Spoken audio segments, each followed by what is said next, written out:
The morning Clara Whitlock's life ended, the sky over Red Hollow was the color of old bruises. She'd woken before dawn like always, fingers stiff from the cold, and set about making breakfast in the cramped kitchen of the boarding house where she'd worked for the past 4 years. Eggs, bacon, biscuits that never rose quite right because the oven ran cold on the left side. Mrs. Henderson, who owned the place, had promised to fix it for 3 years running. Clara had stopped asking. The work was repetitive, the pay was insulting, but it was hers, and in a town like Red Hollow, a dust-choked, wind-scraped settlement that barely warranted a spot on any map, having anything that was yours mattered. She was elbow-deep in dishwater when her brother walked in. Thomas Whitlock had the look of a man who'd been chewed up by life and spit back out meaner. 31 years old but carrying 50 in his face, lines carved deep around his mouth, eyes perpetually red-rimmed from cheap whiskey and cheaper decisions. He stood in the doorway of the kitchen, hat in hand, shoulders hunched like a dog that knows it's about to get kicked. Clara didn't look up from the dishes. "We're not open yet." "Clara, I said we're not open. I need to talk to you." Something in his voice made her hands still in the gray water. She'd heard that tone before. It was the same one he'd used when he told her their father had died. The same one when he'd gambled away the small inheritance they'd been left. The same one, over and over, that preceded every disaster he'd dragged into their lives.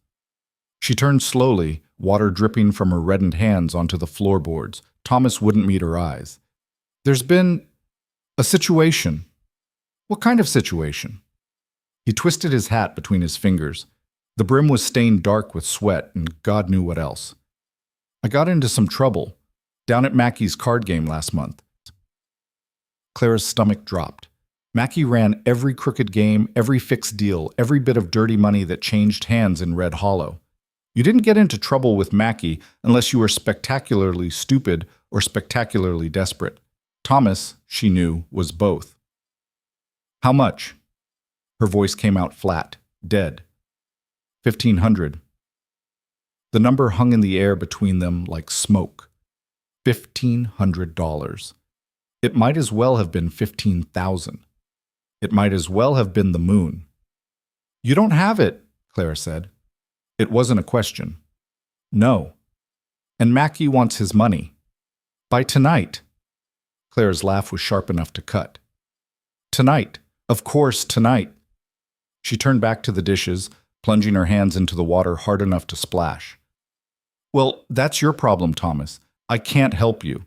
Clara, I make $8 a week. 8. I've got $12 saved. You want it? Fine, take it. But don't come crying to me when Mackey breaks your legs because you're still $1,488 short."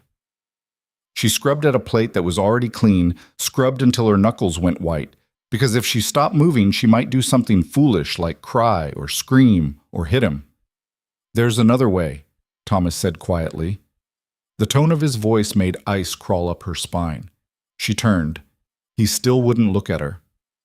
"Mackey said, if I can't pay, there's other ways to settle the debt." "What other ways?" Thomas's throat worked. "You." The word didn't make sense at first. It was just a sound, a syllable, meaningless. But then she saw his face, the shame and the desperation and the awful, terrible resignation in it, and understanding crashed over her like cold water. "No," she whispered. "Clara, please, no." The plate in her hand shattered against the floor. Neither of them moved. You can't do this." "I don't have a choice." "You absolutely have a choice." Her voice cracked, went high and ragged. "You could get a job. You could leave town. You could sell every damn thing you own. You could go to jail. Those are choices, Thomas. This is—" Her breath caught. "This is selling your sister like livestock." "It's not like that." "Then what is it like?" She was shaking now, fury and terror coursing through her in equal measure. "Explain it to me. Make it make sense." Thomas finally looked at her, and what she saw in his eyes was worse than malice. It was inevitability. "Mackey's holding an auction, tomorrow, at noon, in the square." He swallowed hard. "He says you'll fetch enough to cover the debt, maybe more." The floor seemed to tilt beneath her feet. "An auction. It's legal, sort of. Out here anyway, there's precedent. Precedent? The word tasted like ash. We're talking about me, Thomas, your sister. And you're talking about precedent? What do you want me to say? He shouted it, sudden and raw, and for a moment he looked less like her brother and more like a stranger. You think I want this? You think this is what I wanted when I sat down at that table? I made a mistake, Clara. One mistake. And now Mackie owns me. He owns both of us. And if I don't give him what he wants, he's not going to stop at breaking legs. He'll kill me. And then he'll come for you anyway. Silence fell between them, broken only by Clara's ragged breathing. So this way, Thomas continued, voice dropping back to that awful quiet, at least you have a chance. Whoever buys you, they'll be local. Someone from town. Could be worse, could be a lot worse. Clara stared at him, really looked at him. This man who'd shared a childhood with her, who'd taught her to skip stones in the creek, who'd held her hand at their mother's funeral. This man was going to sell her to save his own skin. Get out, she said. Clara, get out! She grabbed another plate, raised it over her head. Get out, or I swear I'll bash your skull in right here and save Mackie the trouble. Thomas backed toward the door, hands raised. I'm sorry. I'm so sorry. But it's happening, Clara. Tomorrow, noon. And if you run... He stopped, throat working again. If you run, Mackie will find you. And what happens then will be worse than anything you can imagine. He left. The door swung shut behind him with a soft click that sounded to Clara's ears like the closing of a coffin lid. She stood alone in the kitchen, plate still raised over her head, and felt something fundamental break inside her chest. Suck. The boarding house sat at the east end of Red Hollow, a squat two-story structure that listed slightly to the left like a drunk trying to find his footing. Clara had a room on the second floor, barely bigger than a closet, with a narrow bed, a washstand, and a window that looked out over the main street. She spent the rest of that day in that room. Mrs. Henderson came by once, knocked softly, asked if she was feeling poorly. Clara said yes through the door, said she needed rest. Mrs. Henderson, bless her incurious soul, left her alone. Clara sat on the bed and tried to think. Running seemed obvious. Pack what little she owned, slip out after dark, catch a ride with one of the freight wagons that passed through town. But Thomas had been right about one thing. Mackie had reach. He had men. And Red Hollow sat in the middle of a whole lot of nothing. Where exactly was she supposed to run to? She could fight, show up to the auction and make a scene, scratch and scream and bite. But that would only make things worse. Men didn't like women who fought back. She'd seen what happened to women who fought back. She could tell someone. The sheriff, maybe. But Sheriff Porter played cards at Mackie's table most Friday nights, and she'd seen him look the other way on matters far less complicated than this. Every option led to the same place. The auction block. Tomorrow. Noon. Clara pulled her knees to her chest and pressed her forehead against them. She didn't cry. She'd learned young that tears accomplished nothing, but she sat there in the gathering darkness and felt the walls of her life closing in until she could barely breathe. Morning came too fast. Clara dressed in the same clothes she'd worn the day before, a simple gray dress, worn thin at the elbows, with a white collar that had gone yellow with age and washing. She brushed her dark hair and pinned it back. She washed her face in the basin. She looked at herself in the small, cracked mirror above the washstand. 23 years old. Plain features. Brown eyes.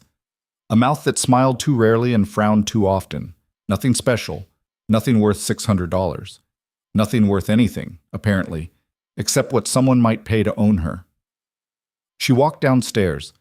Mrs. Henderson was in the kitchen, rolling out dough for the noon meal. She looked up when Clara entered, took in her pale face and empty expression. "You sure you're all right, dear?"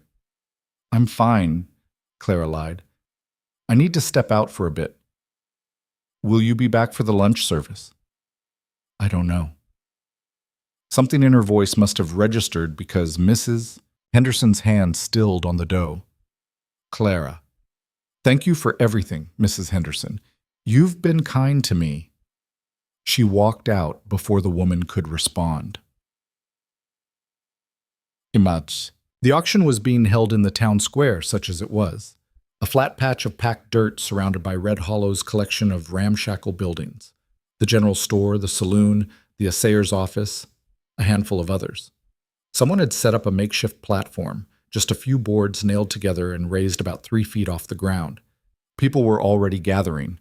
Clara stopped at the edge of the crowd, her stomach churning. She recognized faces. Mrs. Chen from the general store. Old Pete, who swept floors at the saloon. The Garrison brothers, who ran a small ranch outside town. Normal people, neighbors. People who'd known her, however distantly, for years. And they'd come to watch her be sold.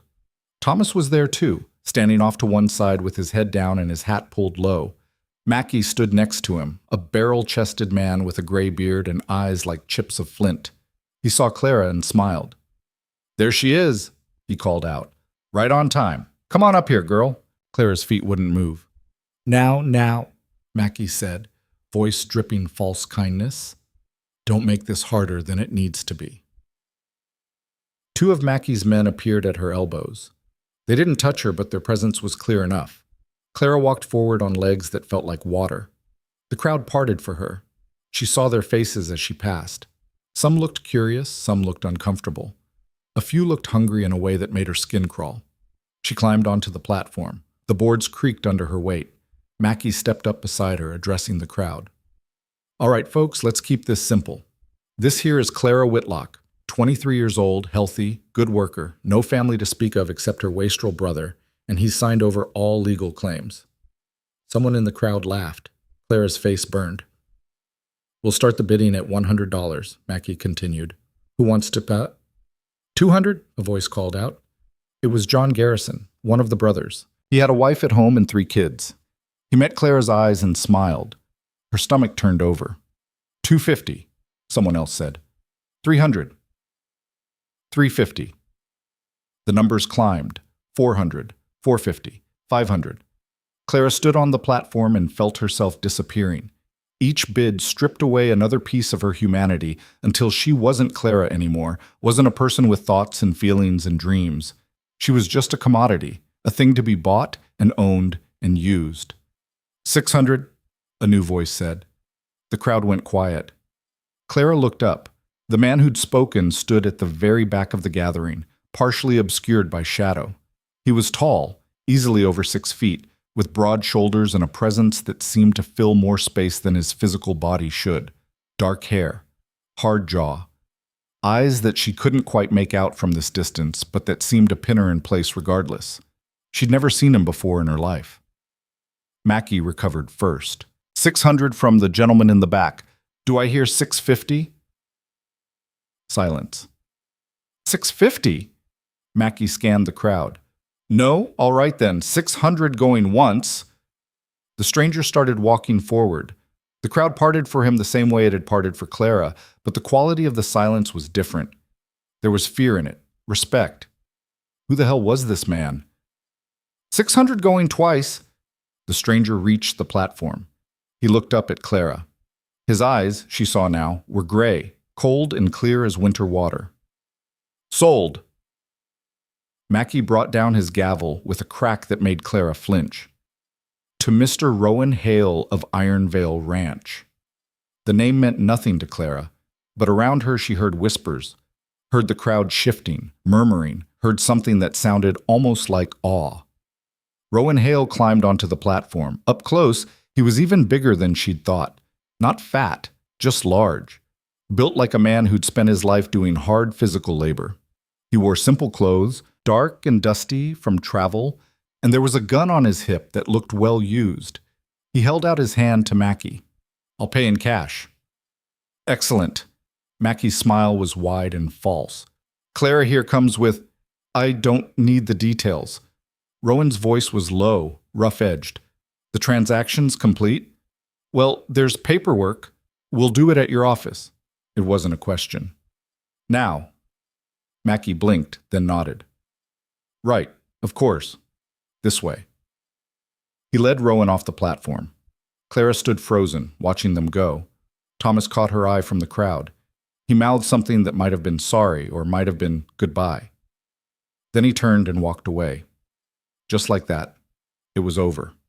Clara Whitlock, 23 years old, daughter of dead parents, sister to a coward, had been sold for $600 to a man she'd never met. The crowd began to disperse. People avoided looking at her directly, which was somehow worse than if they'd stared. Mrs. Chen walked past without acknowledging her. Old Pete spat in the dirt and kept moving. Clara stood alone on the platform, hands clenched at her sides, and tried very hard not to fall apart. Rowan Hale emerged from Mackey's office 15 minutes later with a piece of paper in his hand that apparently made Clara his legal property. He folded it carefully and tucked it into his coat pocket. Then he looked at her. Really looked at her, for the first time since the auction ended. "You have belongings?" he asked. Clara's voice came out rusty. "At the boarding house." "We'll get them." He started walking. After a moment, Clara followed. They didn't speak on the walk to Mrs. Henderson's place. Rowan's stride was long, and Clara had to hurry to keep up. People on the street stepped aside when they saw him coming. He didn't acknowledge them. Mrs. Henderson was waiting in the front room when they arrived. She took one look at Rowan and went pale. "I'm here for Clara's things," Rowan said. Of course. Clara, dear." Mrs. Henderson wrung her hands. "I'm so sorry. If I'd known—" "It's fine," Clara said. It wasn't. But what else was there to say? She went upstairs and gathered her meager possessions. 2 dresses, a coat, a few personal items that fit into a single carpet bag. The room that had been hers for 4 years looked smaller now, emptier, like it had already forgotten her. When she came back downstairs, Rowan was waiting by the door. He took the bag from her without asking and headed outside. A horse was tied to the post out front, a big bay gelding that stamped and snorted when Rowan approached. There was a wagon hitched behind it, empty except for some supplies. Rowan loaded Clara's bag into the wagon. Then he turned to her. "Can you ride?" "A little." "You'll be in the wagon for now." He gestured. "Up you go." Clara climbed onto the wagon seat. Rowan unhitched the horse, swung himself up into the saddle with practiced ease, and took hold of the wagon's lead rope. They left Red Hollow heading west, into the open country where the land stretched flat and endless under a sky gone white with heat. Clara looked back once. The town was already disappearing into the dust and distance, becoming less real with every passing moment. She thought about the boarding house, about Thomas, about the auction and the crowd and the terrible, crushing weight of being sold like an animal. Then she turned forward and didn't look back again. They rode for hours. The sun climbed high and vicious, beating down on the wagon with relentless intensity. Clara had no water, no hat. The gray dress stuck to her back with sweat, and her throat felt lined with dust. Rowan rode ahead, silent and straight-backed. He didn't look at her, didn't speak, just guided the horse with easy competence while Clara baked on the wagon seat behind him. She tried to figure him out, tried to make sense of this man who'd bought her. He was clearly wealthy. $600 in cash wasn't nothing. And people in Red Hollow had recognized his name, which meant he had a reputation. But what kind? Her mind supplied possibilities, each worse than the last. Maybe he ran a ranch that needed workers and didn't want to pay fair wages. Maybe he had particular tastes that made finding a willing woman difficult. Maybe he was just lonely and cruel and wanted someone he could control absolutely. Maybe it didn't matter. Maybe all that mattered was that she now belonged to him, legally and completely, and there wasn't a damn thing she could do about it. The landscape shifted as they traveled. The flat scrubland gave way to rolling hills, then to something greener. Trees appeared, sparse at first, then more numerous. Water, Clara thought. There's water out here. Late in the afternoon, they crested a rise, and Clara saw it. Iron Vale Ranch. It sprawled across a valley like something out of a dream. Green pastures, fenced corrals. A main house that was larger than any building in Red Hollow, built of good timber with a wide porch and actual glass in the windows. Outbuildings in various states of repair. Cattle grazing in the distance. More cattle than Clara had ever seen in one place. This wasn't a ranch. This was an empire. Rowan guided them down the slope and into the valley. As they approached the main house, 2 men emerged from one of the outbuildings. They were young, maybe early 20s, with the lean builds of ranch hands. They stopped when they saw Clara, exchanged glances. Rowan dismounted. "Jack, Sam, take care of the horse and wagon." "Yes, sir," they said in unison. Rowan walked to the wagon and held up a hand to Clara. She stared at it for a moment, this hand that belonged to the man who owned her, then took it and let him help her down. His grip was firm but not rough. He released her as soon as her feet touched ground. "This way," he said. He led her to the main house, up the steps and across the porch. The door opened into a large front room with furniture that looked handmade but sturdy. Everything was clean, organized, deliberately placed. It had the feeling of a space maintained by someone who valued order. Rowan stopped in the center of the room and turned to face her. This was it, Clara thought. This was where whatever horrible thing was going to happen would happen. She lifted her chin and met his eyes. If he was going to hurt her, she'd be damned if she'd cower. Rowan studied her for a long moment. Then he said, "You must be thirsty." Of all the things Clara had expected him to say, that wasn't on the list. "What?" "It's a long ride. You need water." He gestured to a chair. "Sit. I'll get some." He disappeared into what must have been a kitchen. Clara stood frozen, trying to process. Then, slowly, she sat. Rowan returned with a cup of water and a plate of bread and cheese. He set them on the table beside her. "Eat. We'll talk after." Then he left her alone. Clara stared at the food, at the water. Her hand shook as she picked up the cup and drank. The water was cool, clean, the best thing she'd tasted in days. She drained it in 3 long swallows. The bread was fresh. The cheese was real cheese, not the sad excuse for it they served at the boarding house. Clara ate mechanically, her mind racing. What the hell was happening? She'd just finished eating when Rowan returned. He'd removed his coat and hat. Without them, he looked less intimidating, still large, still clearly powerful, but somehow more human. He sat down across from her, leaning back in his chair with his hands folded in his lap. "I'm going to explain some things," he said, "and I need you to listen. Can you do that?" Clara's throat was tight. "Do I have a choice?" Something flickered across his face. It might have been amusement, or it might have been sadness. "Yes, you do." "That's funny," Clara said, and she heard the bitterness in her own voice. "Because I'm pretty sure you own me. I'm pretty sure I don't get choices anymore." Rowan was quiet for a moment. Then he reached into his pocket and pulled out the paper from Mackey's office, the bill of sale, the legal document that made Clara his property. He tore it in half. Clara's breath caught. Rowan tore it again and again, until it was just pieces of paper scattered across the table between them. "I don't believe in owning people," he said quietly. "What happened in Red Hollow, that was legal, maybe, but it wasn't right, and I won't be party to it." Clara couldn't speak, couldn't move. "You have a choice," Rowan continued. "You can stay here. I'll give you work, fair wages, and a place to sleep. You'll be free to leave whenever you want. Or—" He pulled something else from his pocket. "Money." He set it on the table. "You can take this, enough for a stage ticket to wherever you want to go, and I'll never bother you again."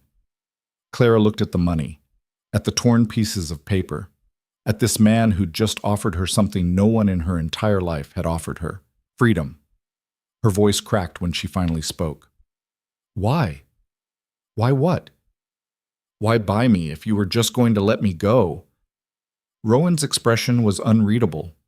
"Because if I didn't, someone else would have, and I couldn't guarantee they'd give you a choice." The words hung in the air between them. Clara felt something break open in her chest. Not the terrible breaking from yesterday, but something different. Something that hurt in a way that felt almost like relief. "I don't understand," she whispered. "You don't have to," Rowan said. "You just have to decide, stay or go. It's your choice, Clara. Only yours." She looked around the room, at the solid walls and clean floors, at the windows that let in actual light. She thought about the money on the table, about stages in distant cities and the vast unknown beyond this valley. Then she thought about Red Hollow, about Thomas and Mackey and the auction block, about being sold like livestock in front of people who'd known her name. She thought about spending her whole life running from that moment.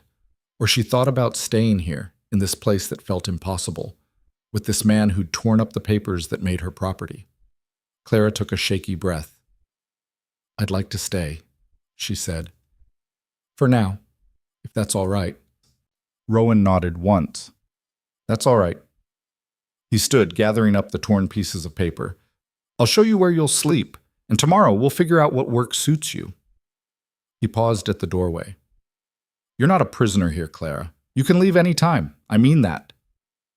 Then he left, and Clara sat alone in the quiet room, trying to believe that her life had just changed, trying to believe she might actually have a future worth choosing. The room Rowan showed her was small but clean, with a real bed that didn't sag in the middle and a window that overlooked the eastern pastures. Clara stood in the doorway and stared at it like it might disappear if she blinked. "There's a washroom down the hall," Rowan said from behind her. "Water's cold, but it's clean. Breakfast is at 6. You don't have to come if you're not ready, but the offer stands." Clara turned to look at him. He filled the doorway completely. This man who'd bought her freedom with the same money he could have used to buy her silence. "Why are you doing this?" "I already told you." "No, you told me why you bought me. I'm asking why you're being kind." Rowan's jaw tightened. For a moment she thought he might not answer. Then he said, "Because kindness costs me nothing, and because you've had damn little of it, from the looks of things." He stepped back into the hallway. "Get some rest. Tomorrow we'll come early." He left her alone. Clara closed the door and leaned against it, her legs suddenly weak. She slid down to the floor and sat there in the gathering darkness, listening to the unfamiliar sounds of this place. Cattle lowing in the distance, wind through the eaves, the creak of floorboards as Rowan moved through the house below. She didn't cry, but she came close. Eventually she pulled herself up, washed her face in the basin someone had left on the dresser, and crawled into bed still wearing her dress. The sheets smelled like soap and sunshine. The mattress was firm beneath her back. Outside her window, stars appeared one by one in a sky gone purple with dusk. Clara closed her eyes and tried not to think about tomorrow. Tried not to wonder if this strange mercy was real or just another kind of trap. Sleep took her under before she could figure it out. She woke to gray pre-dawn light and the sound of voices outside. For a disorienting moment, she didn't know where she was. Then memory crashed back. The auction, the ride, Rowan tearing up the papers, and she sat up fast, heart hammering. The voices continued.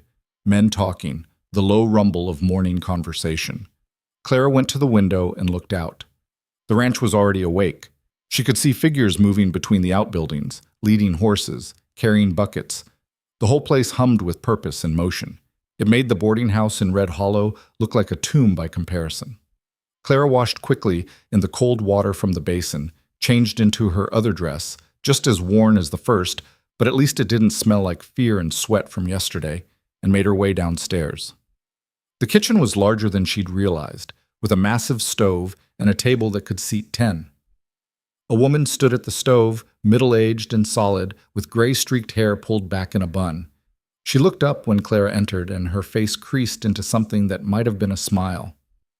"You must be Clara," she said. "I'm Margaret. I cook and keep house here."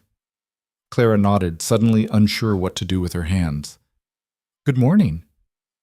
"There's coffee if you want it. Breakfast won't be ready for another 10 minutes, but you're welcome to wait." Margaret turned back to the stove, moving with the efficiency of someone who'd been doing this work for years. "Mr. Hale mentioned you'd be staying on." The casual way she said it, like Clara was just another ranch hand, not a woman who'd been purchased at auction 24 hours ago, made something loosen in Clara's chest. "I hope that's all right," Clara said.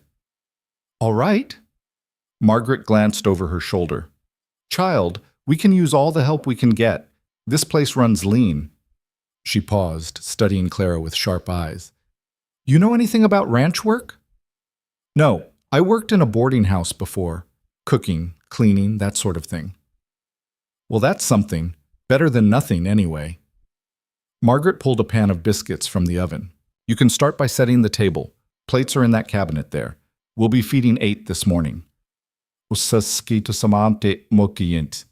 Clara moved to obey, grateful for a task that made sense. She counted out plates, found utensils in a drawer, arranged everything while Margaret worked. The familiar rhythm of preparation calmed her jangling nerves. Men began filing in right around 6. Clara recognized Jack and Sam from yesterday. The others were new, weathered faces, rough hands, the kind of men who made their living from hard physical labor. They nodded to Clara but didn't speak, just took their seats and waited. Rowan came in last. He'd already been up for hours, Clara could tell. His shirt was dusty and there was hay stuck to his boots. He caught her eye across the room and gave a small nod, then sat at the head of the table. Margaret served breakfast: eggs, bacon, those biscuits, coffee strong enough to strip paint. The men ate with single-minded focus, barely speaking. Clara sat at the far end of the table and tried to make herself small. Halfway through the meal, one of the older hands, a man with a scar across his cheek and gray in his beard, looked at her and said, "You the girl from Red Hollow?" The table went quiet. Clara's throat closed. She managed a nod. The man grunted. "Heard about that. Rough business." "That's enough, Frank," Rowan said quietly. Frank shrugged and went back to his food. But Clara felt the weight of their awareness now, the knowledge that everyone at this table knew what she was, what she'd been.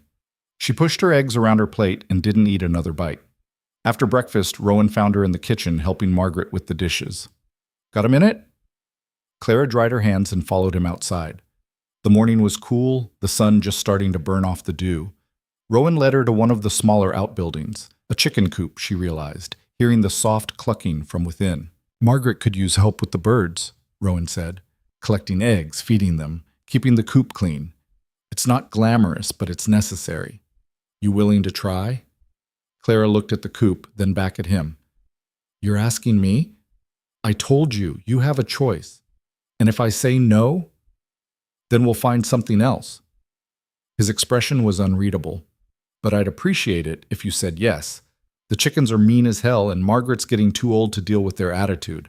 Despite everything, despite the weight of yesterday and the strangeness of this morning, Clara felt her mouth twitch. Almost a smile. "All right, I'll try." Rowan showed her the routine. The chickens were, as advertised, mean as hell. They pecked at her hands and squawked indignantly when she reached for the eggs. But Clara had dealt with Mrs. Henderson's sour moods for 4 years. She could handle some temperamental birds. By mid-morning, her arms were full of eggs, and her dress was covered in feathers, and she'd been pecked more times than she could count. But the basket was full, and the coop was clean, and she'd done it herself. Margaret inspected her work with a critical eye. "Not bad. The brown hen in the corner is still giving you the eye, though. You'll need to establish dominance."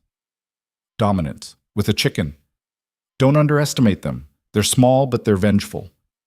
Margaret took the egg basket. "Come on, I'll show you how to preserve these."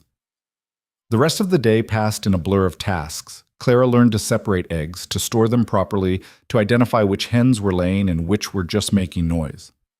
She helped Margaret with the noon meal, more simple, filling food for men who worked hard and ate accordingly. She swept floors and wiped down surfaces and tried very hard not to think about what her life had been 24 hours ago. That evening, after the hands had eaten and dispersed and the kitchen was clean, Clara sat on the front porch and watched the sun set over the valley. The sky turned orange, then pink, then deep purple. Stars appeared. The air smelled like grass and animals and dust. Rowan came out and stood at the porch railing, looking at the same sky. He didn't speak for a long time. Then he said, "You did good work today." Clara didn't know what to say to that. Thank you seemed insufficient. It was just eggs seemed ungrateful. She settled for silence. "Margaret likes you," Rowan continued. "That's not easy to earn. She seems nice. She's tough, but fair." He glanced at her. "You settling in all right?" "I think so." Clara pulled her shawl tighter around her shoulders. "It's strange, being here, but not bad strange. Give it time. Strange becomes normal quicker than you'd think." They fell quiet again. Clara studied him from the corner of her eye. In the fading light, he looked tired, older than she'd first thought. There were lines around his eyes and gray threading through his dark hair. A man carrying weight she couldn't see. "Can I ask you something?" Clara said. "You can ask. Can't promise I'll answer. Why Iron Vale? Why build all this out here in the middle of nowhere?" Rowan was quiet for so long Clara thought he wouldn't respond. Then he said, "Because nobody tells you who to be when you're in the middle of nowhere. You just are." Clara thought about Red Hollow, about being told every day of her life that she was worthless, forgettable, useful only for the work she could do, about the auction block and the eyes of the crowd and the sound of that gavel. "I can understand that," she said quietly. Rowan looked at her, really looked at her, and something passed between them. Recognition, maybe. The understanding of two people who'd both run from something. Then he pushed off the railing. "Get some rest. Tomorrow we'll see about getting you some proper work clothes. That dress won't last a week out here." "You mate." He went inside. Clara stayed on the porch until full dark, listening to the ranch settle into sleep around her. The next week passed in a rhythm that was both exhausting and oddly comforting. Clara woke before dawn, helped Margaret with breakfast, tended the chickens, learned whatever new task was needed. The work was harder than anything she'd done at the boarding house, but it was hers in a way that old work never had been. Rowan had been right about the dress. By day 3, it had a tear in the sleeve and a stain that wouldn't come out. Margaret took her to a trunk in one of the spare rooms and pulled out pants, shirts, a sturdy jacket. "These were mine," Margaret said, "from before my back went bad and I quit trying to wrangle cattle. They should fit you well enough." Clara held up the pants, actual pants, not skirts, and felt something shift in her chest. "I've never worn pants before." "Well, you can't muck stalls in a dress." "Go on, try them." They fit. Not perfectly, but close enough. Clara looked at herself in the small mirror and barely recognized the woman looking back. She looked capable. She looked like someone who could do hard work and survive it. She looked, for the first time in her life, like she might belong somewhere. The ranch hands remained wary but not hostile. They'd nod when they passed her, occasionally offer a grunt that might have been greeting or might have been acknowledgement of her existence. Only Frank, the older one with the scar, actually spoke to her with any regularity. "You're picking it up faster than I expected," he said one afternoon when she was hauling water for the horses. "Most townfolk can't handle the work." "I'm not most townfolk," Clara said. Frank snorted. "Fair enough." He hefted a saddle onto his shoulder. "Word of advice, though. Watch yourself around the black mare in the far corral. She's got a mean streak and she doesn't like strangers." "I'll remember that." "Good. Be ashamed to lose you just when you're getting useful." It was, Clara realized later, the closest thing to a compliment she'd gotten from any of them. Rowan himself was a quiet presence, there and not there. He worked alongside his hands, rode out early, and came back late, and treated Clara with the same distant courtesy he showed everyone else. Sometimes she'd catch him watching her with an expression she couldn't read, but he never pushed, never demanded anything beyond the work she'd agreed to do. 2 weeks after Clara arrived at Iron Vale, a rider came up from the south. Clara was in the chicken coop when she heard the commotion. Voices raised, the sound of a horse being walked hard. She came out to see a young man, dusty and exhausted, talking urgently to Rowan by the main house. Rowan's expression was thunderous. He said something sharp that Clara couldn't hear, and the young man flinched. Then Rowan turned and strode toward the barn, shouting for Jack and Sam. Clara approached Margaret, who'd come out to watch. "What's happening?" "Cattle thieves," Margaret said grimly. "They hit the Morrison Ranch last night, took 20 head and killed a hand who tried to stop them." Clara's stomach dropped. "Will they come here?" "Maybe. Probably." Margaret's jaw set. This ranch is bigger, has more to take, and Rowan's made enemies. "What kind of enemies?" Margaret gave her a long look. "The kind that don't forget. The kind that see a man like Rowan, decent, principled, and want to break him just to prove they can." Within an hour, the ranch was transformed. The hands armed themselves, checked weapons, set watches. Rowan organized them with calm efficiency, assigning positions and rotations like he'd done this before. Clara found herself in the house with Margaret, boarding up the lower windows. "You know how to shoot?" Margaret asked. "No." "Time to learn." She pulled a rifle from a cabinet and showed Clara the basics. How to load it, how to aim, how to brace for the kick. "You probably won't need it, but probably isn't good enough out here." Night fell. The ranch went quiet in a way that felt wrong, tense and waiting.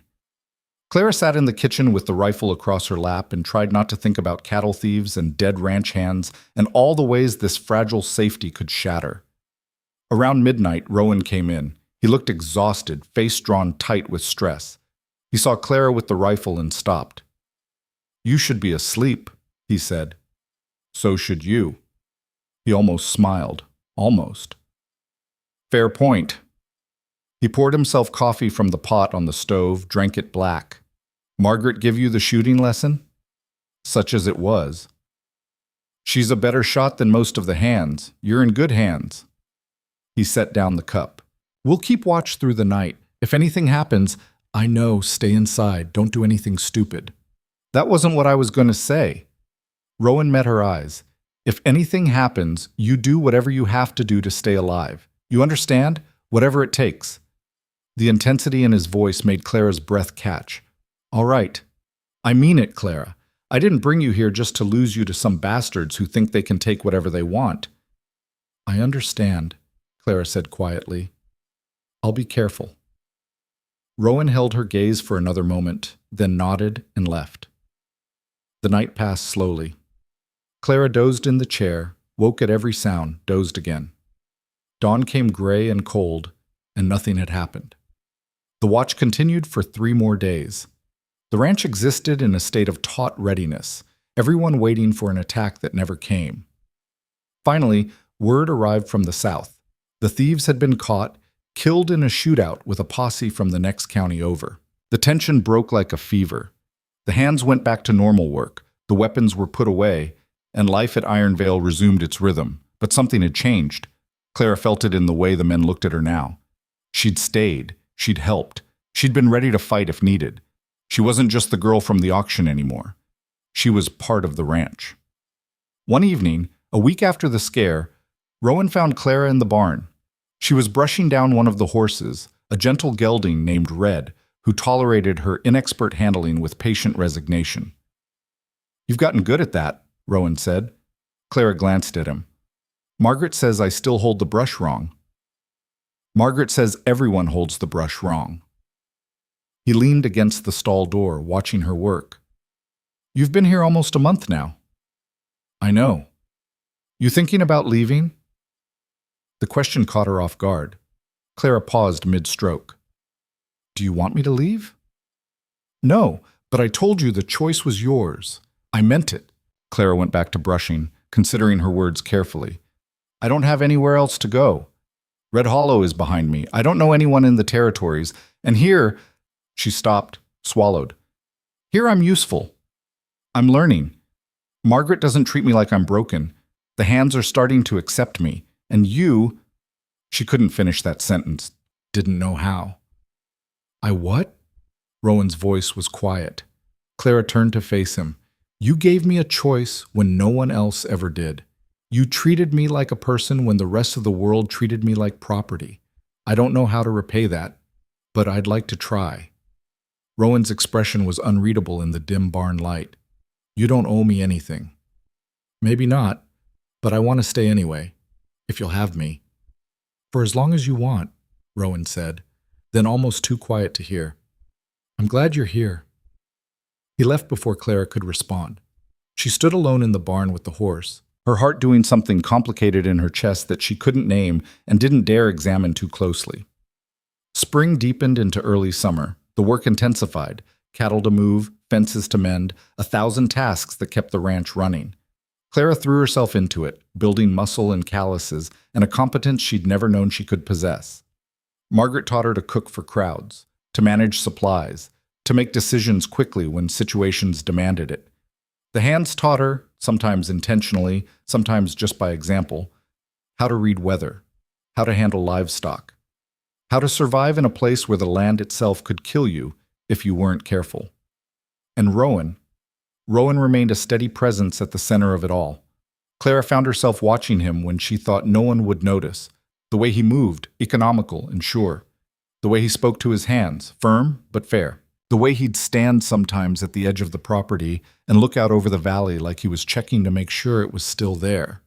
She started to understand why people feared him. It wasn't cruelty or violence, it was certainty. Rowan Hale knew exactly who he was and what he stood for, and he wouldn't bend for anyone. It should have been intimidating. Instead, Clara found it steadying.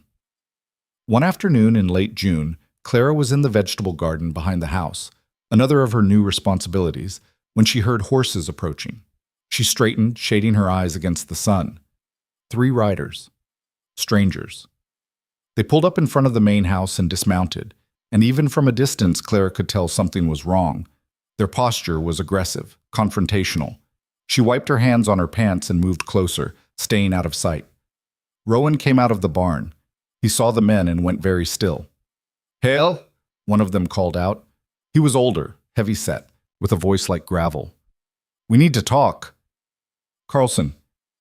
Rowan's voice was flat. "You're not welcome here." "That's unfortunate, because we've got business to discuss."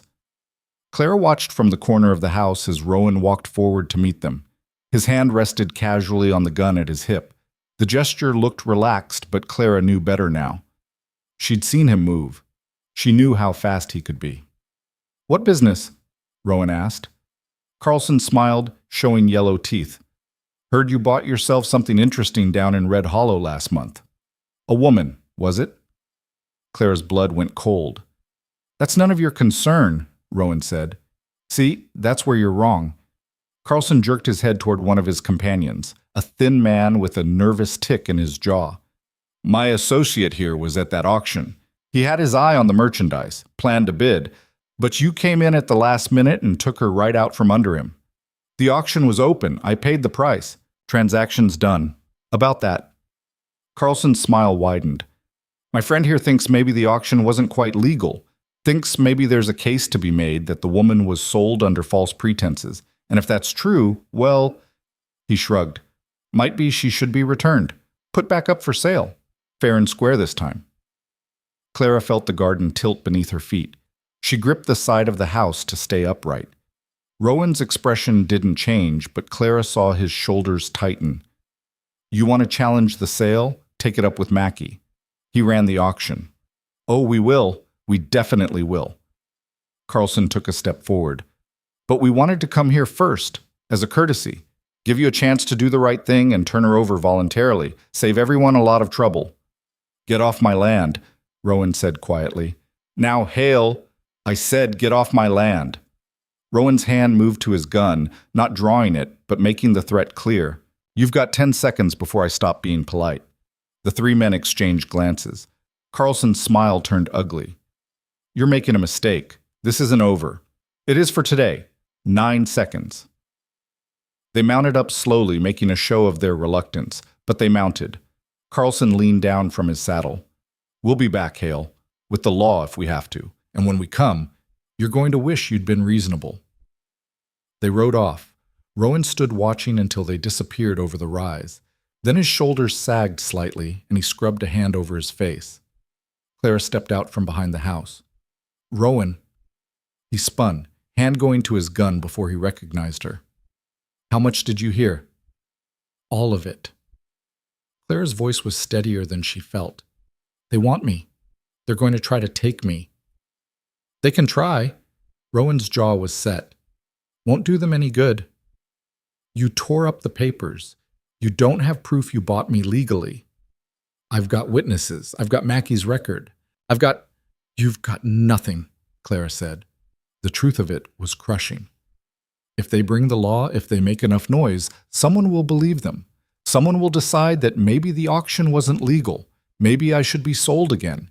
Maybe... Her breath hitched. "Maybe you should just let them take me. It would be easier." Rowan crossed the distance between them in 3 long strides. He didn't touch her, but he was close enough that she had to tilt her head back to meet his eyes. "I'm not letting anyone take you anywhere, you understand? This is your home. You're safe here. You can't promise that. Watch me." His voice was fierce, almost angry. "They want to fight? They'll get one, but they're not getting you." Clara stared at him, at this man who'd bought her freedom and torn up the papers and was now standing between her and the men who wanted to drag her back into hell. Something in her chest cracked open, spilling warmth and terror and something else she couldn't name. "Why are you doing this?" she whispered. Rowan's expression softened. Because you deserve better than being someone's property. Because you work harder than half my hands and you've never once complained. Because... He stopped, seeming to catch himself. Because it's the right thing to do. Clara didn't believe that was all of it, but she didn't push. What do we do? She asked instead. We prepare. We document everything, and we make damn sure that if they come back, they don't have a leg to stand on. Rowan stepped back. Go find Margaret. Tell her what happened. I need to talk to the hands. Clara nodded and turned to go, then she paused. Rowan? Thank you. He looked at her for a long moment. Don't thank me yet. This isn't over. No, Clara thought as she walked toward the house. It was just beginning. Margaret listened to Clara's account of Carlson's visit with a face like stone. When Clara finished, the older woman set down the potato she'd been peeling and wiped her hands slowly on her apron. That son of a bitch, she said quietly. Clara had never heard Margaret curse before.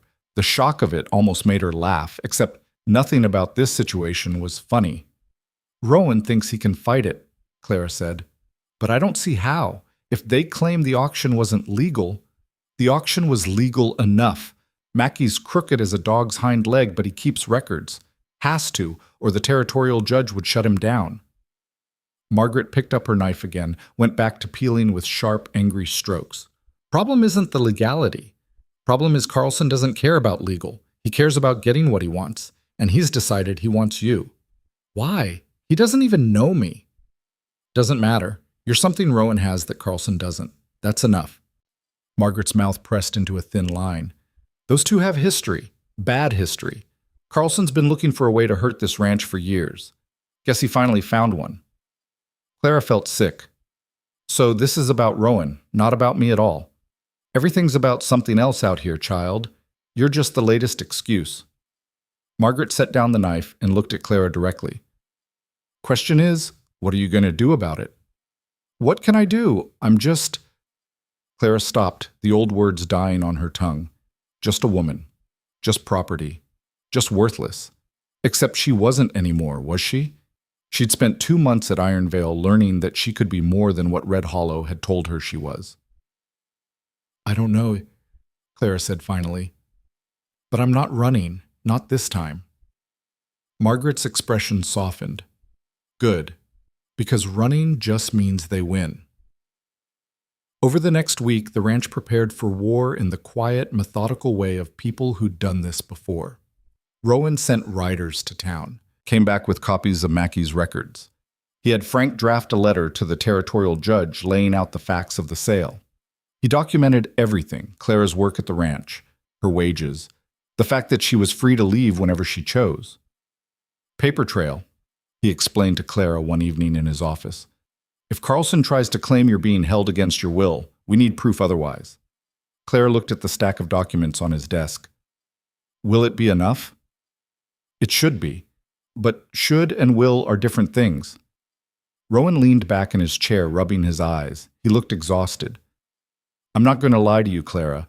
If Carlson's determined, he can make this very difficult. He's got money, he's got connections, and he doesn't mind fighting dirty. Then why fight at all? The words came out before Clara could stop them. Why not just what? Hand you over? Rowan's voice was sharp. Is that what you think I should do? I think you've already done more than anyone could ask. I think you've put yourself and your ranch at risk for someone who's been nothing but trouble since she got here. I think... Clara's throat tightened. I think maybe I should leave. Go somewhere far enough away that Carlson can't find me. That would solve everything. Rowan stood up, came around the desk. That would solve nothing. You think Carlson would stop if you left? He'd just find another way to come at me, and you'd be out there alone with no protection and no resources. He stopped in front of her. Is that what you want? To be alone again? Clara couldn't answer, because the truth was, no, she didn't want to be alone. She'd been alone her whole life, and it had been cold and hard and suffocating. Here, at Iron Vale, she'd found something different, something that felt dangerously close to belonging. I don't want to be a burden, she said quietly. You're not. Rowan's voice gentled. You're part of this place now, and I protect what's mine. The possessiveness in those last words should have frightened her. should have reminded her of the auction, of being sold, of being owned. Instead, it sent warmth curling through her chest in a way that felt both terrifying and right. "I should get back to work," Clara said, not trusting herself to say anything else. Rowan let her go without argument. 3 days later, Carlson returned. This time he brought 5 men and a piece of paper that he waved at Rowan like a flag of victory. "Affidavit," he announced. "Sworn statement from Thomas Whitlock saying his sister was sold under duress. That makes the whole transaction invalid, which means the girl belongs back in Red Hollow, available for proper sale." Clara, watching from the house window, felt the ground drop out from under her. Thomas. Her own brother had signed a statement against her. Rowan read the paper, his face unreadable. "This doesn't mean anything. Thomas Whitlock signed over all claims when he put Clara up for auction. He can't take that back now. Judge might see it different, especially when we explain how you've been keeping the girl here against her will." Carlson's smile was ugly. "Bet she'd tell a different story if she could talk freely, without you standing over her." "Then let's ask her." Rowan turned toward the house. "Clara, come out here." Margaret tried to stop her. "Don't do this. You don't have to." But Clara was already moving. She pushed past Margaret, out the door, down the steps. She walked across the yard until she stood next to Rowan, close enough to feel the tension radiating off him. Carlson looked her up and down with an expression that made her skin crawl. "Well now, there she is. Tell me, girl, are you here by choice? Or is Hale keeping you prisoner?" Clara met his eyes and didn't flinch. "I'm here by choice." "Is that right? And if I told you that you could leave right now, come with me back to Red Hollow, what would you say?" "I'd say you can go straight to hell." One of Carlson's men laughed, then quickly stifled it when Carlson shot him a glare. "Careful, girl," Carlson said. "You don't know who you're talking to." "I know exactly who I'm talking to." Clara took a step forward. "You're a man who thinks he can buy and sell people. Who thinks women are property to be traded around? Who's so pathetic that the only way he can get what he wants is by threatening and lying and hiding behind pieces of paper?" Her voice was shaking, but she kept going. "Well, I'm not property, not anymore. And you can take your affidavit and your threats and get off this ranch before I get a gun and run you off myself." Silence. Even the wind seemed to have stopped. Then Carlson's face went red. "You little—" "That's enough." Rowan's hand was on his gun. "You heard the lady. Time to leave." "This isn't over, Hale. It is for today." Carlson and his men mounted up, but slower this time, more reluctant. As they turned to go, Carlson called back, "We'll be seeing the judge tomorrow, and when he hears what you've been doing, keeping a woman here, making her work, probably worse, he's going to come down on you so hard you won't know what hit you." They rode off in a cloud of dust and anger. Clara's legs went weak. She would have fallen if Rowan hadn't caught her arm. "Easy," he said. "You're all right. I shouldn't have said those things. I just made it worse. You told the truth. That's never wrong." Rowan steadied her, his hand warm and solid on her arm. "And you were magnificent." Clara looked up at him and saw something in his expression that made her breath catch. Pride, maybe. Or respect. Or something deeper that neither of them was ready to name. "We need to get ahead of this," Rowan said, releasing her. "If Carlson's going to the judge, we need to get there first." He spent the rest of the day writing letters, gathering documents, preparing a case. Clara helped where she could, but mostly she felt useless. This was a fight being waged with paper and words, and she had no weapons for that kind of war. That night she couldn't sleep. She lay in bed staring at the ceiling and thinking about Thomas, about her brother signing a statement that could send her back to Red Hollow, back to the auction block, back to being nothing. She'd thought she hated him before, but this was different. This was betrayal so complete it hollowed her out. Around midnight, she gave up on sleep and went downstairs. The house was dark except for a light showing under the door of Rowan's office. She knocked softly. "Come in." Rowan was at his desk, surrounded by papers.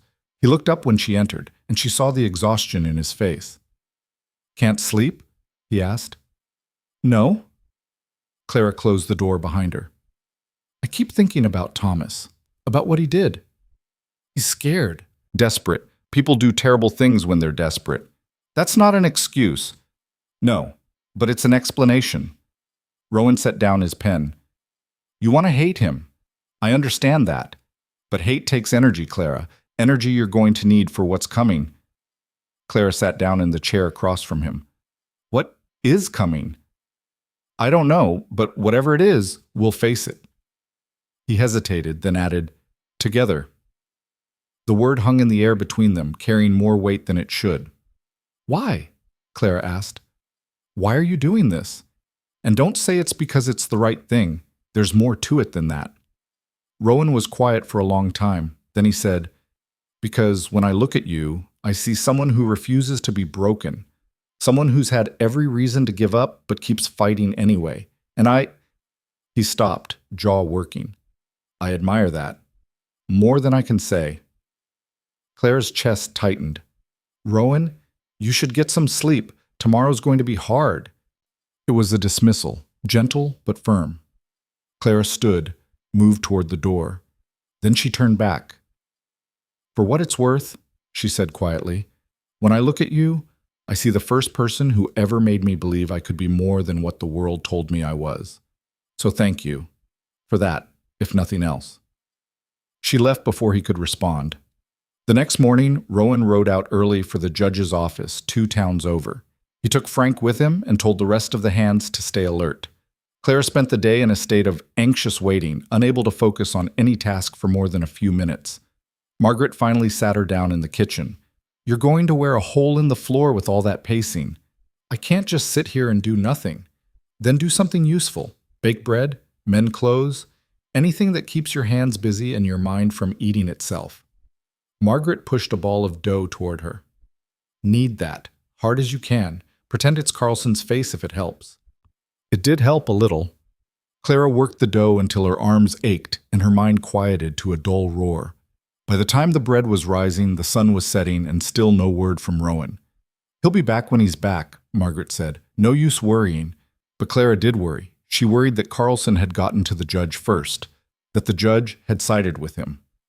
That Rowan was riding back right now with news that would destroy everything Clara had built here. It was full dark when she finally heard horses.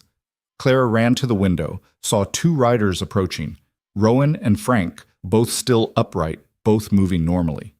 That had to be good news. Didn't it? She met Rowan at the door. What happened? He dismounted, handed the reins to one of the hands. His expression was carefully neutral. Let's talk inside. They gathered in the front room, Clara, Margaret, Frank, and a few of the other hands. Rowan stood by the fireplace, arms crossed. Judge listened to both sides, he said. Carlson made his case, showed the affidavit from Thomas Whitlock, claimed Clara was being held here under false pretenses. Clara's stomach dropped. Then I showed our documentation, Rowan continued. Mackey's records, Clara's employment papers, statements from everyone on this ranch that she's free to leave any time. And I pointed out that Thomas Whitlock legally signed away all claims to his sister when he sold her, that he can't take that back just because it's convenient now. And? Clara couldn't breathe, and the judge ruled in our favor, said the sale was legal, Clara is her own person, and Carlson has no claim on her whatsoever. Rowan's expression finally cracked into something that might have been a smile. It's over. The relief was so intense Clara's knees buckled. Margaret caught her, held her up. You're sure? Clara managed to ask. Judge's ruling is final unless Carlson wants to appeal to the territorial court, which he could do, but it would take months and cost more money than even he wants to spend. Rowan looked at her directly. You're safe, Clara, legally and officially. You're free. Free. The word echoed in Clara's head like a bell. She was free. Not owned, not property, free to stay or go as she pleased, and no one, not Carlson, not Thomas, not anyone, could take that from her. I need some air, she said faintly. She stumbled out onto the porch, gulping in the cool night air. Behind her, she heard Margaret explaining something to the hands, heard Frank's low laugh of relief, but it all seemed distant, muffled. The door opened and closed. Footsteps crossed the porch. You all right? Rowan asked. Clara laughed, and it came out shaky and half hysterical. I don't know. I think so. She pressed her hands to her face. I keep waiting for it to fall apart, for someone to say it was a mistake. It's not a mistake. You're free. That's real. Clara lowered her hands and looked at him. Really looked at him, this man who'd bought her freedom and fought for it and refused to let anyone take it away. The moonlight caught the planes of his face, softening the hard edges. I don't know how to repay you, she said. You don't say I don't owe you anything. We both know that's not true. Clara took a breath. You saved my life, Rowan. Maybe not literally, but in every way that matters. And I need you to know that I see that. I'm grateful for it. Rowan moved closer, not touching her, but close enough that she could feel the warmth of him. What do you want, Clara? Really want. Not what you think you owe me or should want. What do you actually want? The question cracked something open inside her. Clara thought about Red Hollow and the auction and the years of being told she was worthless. Then she thought about Iron Veil and the work that made her strong and the people who'd accepted her and this man who'd given her a choice. I want to stay, she said. I want to keep working here. I want to belong somewhere. She swallowed hard. I want this to be home. It is home, Rowan said quietly, for as long as you want it to be. Something passed between them in the darkness, an understanding, a promise, something neither of them could name but both of them felt. Clara thought Rowan might say something else, do something else. But he just nodded once and went back inside. Clara stayed on the porch a while longer, letting the reality of her freedom sink in. She was safe. She was home. She was, for the first time in her life, exactly where she wanted to be. The next few weeks passed in a haze of relief and renewed purpose. Clara threw herself into the ranch work with even more energy than before. She learned to ride properly, took over more of the cooking duties from Margaret, even started helping with the accounts when Rowan discovered she had a head for numbers. The hands stopped treating her like a curiosity and started treating her like one of their own. Frank taught her to play cards, though she was terrible at it. Sam showed her how to mend tack. Even Quiet Jack opened up occasionally, sharing stories about his childhood in the Dakota Territory. And Rowan watched her settle in with an expression Clara couldn't quite read. Sometimes she'd catch him looking at her across the dinner table or from across the yard, and there'd be something in his eyes that made her heart skip. But he never said anything, never acted on whatever he might be feeling. Clara told herself it was for the best. She was finally free, finally building a life on her own terms. The last thing she needed was to complicate that with feelings for the man who'd saved her. Except the feelings were already there, growing stronger every day whether she wanted them to or not. Summer deepened. The ranch prospered, and Clara learned what it meant to be happy, really, truly happy, for the first time in her life. Then one afternoon in late July, a rider came from Red Hollow. Clara was in the garden when she heard the commotion. She straightened, shading her eyes, and felt her blood go cold. Thomas, her brother, sat on a tired-looking horse in front of the main house, hat in his hands, shoulders hunched in that familiar posture of shame. Rowan stood facing him, face like thunder. Clara dropped her basket and ran. She reached them just as Rowan was saying, "Not welcome here. Leave. Now. Please," Thomas said. His voice was hoarse, desperate. "Please, I need to talk to her. Just 5 minutes, then I'll go." "You have nothing to say that she needs to hear." "Rowan." Clara's voice came out steadier than she felt. "It's all right. I'll talk to him." Rowan turned to her, jaw tight. "You don't have to." "I know, but I want to." She looked at her brother, this man who'd sold her and then tried to sell her again. 5 minutes. That's it." Rowan hesitated, then nodded. "I'll be right inside if you need me." He left, but Clara could feel him watching from the window. She turned to Thomas. "Well, what do you want?" Thomas climbed down from his horse, moving like an old man though he was barely 30. Up close, Clara could see he'd aged even more since the auction. His face was gaunt, his hands shaking. "I came to apologize," he said. Clara laughed, sharp and bitter. "Apologize? You sold me, Thomas, signed papers to have me dragged back to Red Hollow, and now you want to apologize? I know what I did, and I. His voice broke. I'm sorry, Clara. I'm so sorry. Sorry doesn't fix anything. I know that too, but I had to say it. I had to. He scrubbed a hand over his face. Carlson paid me to sign that affidavit. Told me if I did it, he'd forgive the rest of my debt. And I was desperate and scared, and I told myself you'd be fine, that you'd land on your feet somehow. But the truth is, I didn't care. I just wanted to save my own skin. Clara felt nothing. No anger, no sadness. Just a vast, empty distance between who she'd been and who she was now. Is that all? No, I need you to know Carlson's not done.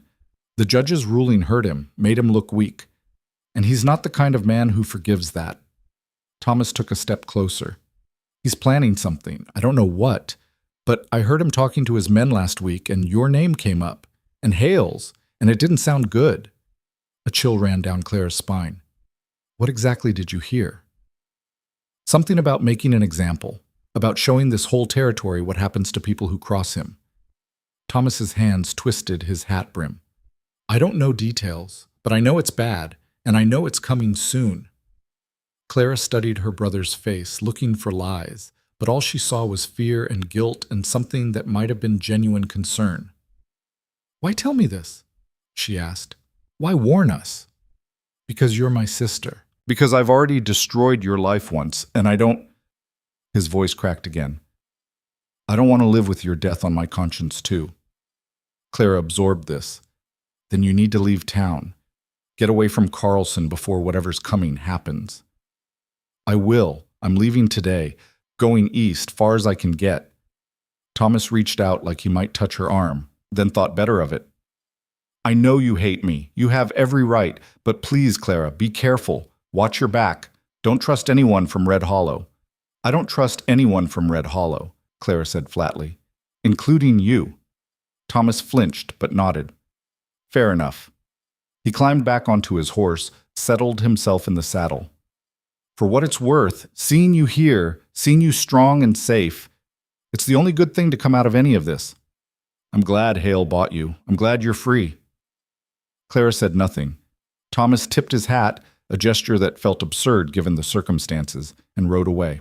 Clara watched him go and felt nothing but relief when he disappeared over the rise. Rowan came out of the house. What did he want? To warn us. He says Carlson's planning something. Clara turned to face him. Something bad. Rowan's expression went grim. Did he say what? No. Just that it's coming soon and it involves both of us. Damn. Rowan stared out at the horizon like he could see trouble gathering there. We'll need to prepare. Double the watches. Make sure everyone's armed. This is because of me, Clara said quietly. If I wasn't here. If you weren't here, Carlson would find another excuse. Rowan looked at her. This isn't your fault, Clara. This is about him and me and a history that goes back years before you came to Iron Vale. What history? Rowan was silent for a moment, then he sighed. Carlson and I used to be partners. Long time ago when I first came out here. We bought land together, built up herds together. Then I found out he was rustling cattle from neighboring ranches and selling them as ours. When I confronted him, he tried to kill me. Failed, obviously. I bought him out, took the ranch, and he's hated me ever since. Clara absorbed this. So I really am just the latest excuse. You're not an excuse. You're a person who deserves to live her life without men like Carlson trying to control her. Rowan's voice was fierce. And whatever he's planning, we'll face it, together. There was that word again. Together. It settled into Clara's chest like a promise. Then we'd better get ready, she said. They spent the rest of the day preparing. Extra ammunition was distributed. Watch schedules were revised. Margaret packed emergency supplies, food, water, medical supplies, and stored them where they could be reached quickly. The ranch took on the same tense, waiting quality it had during the cattle thief scare, but this felt different, more personal, more dangerous. That night, Clara couldn't sleep again. She lay in bed listening to the house settle around her and thinking about Carlson, about what kind of man would go to such lengths just to hurt someone who'd wronged him years ago, about what he might do to her if he got the chance. Around 2 in the morning, she gave up and went downstairs. The house was dark and quiet. She made her way to the kitchen, thinking about making tea, and found Rowan already there. He was sitting at the table in the dark, a glass of whiskey in front of him. He looked up when she entered. "Can't sleep either?" he asked. "No." Clara sat down across from him. "Keep thinking about what Thomas said." "Same." Rowan pushed the whiskey bottle toward her. "Want some?"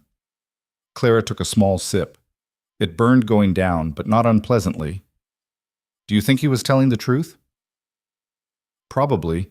Thomas is a coward and a fool, but he's not a liar. If he says Carlson's planning something, he's planning something."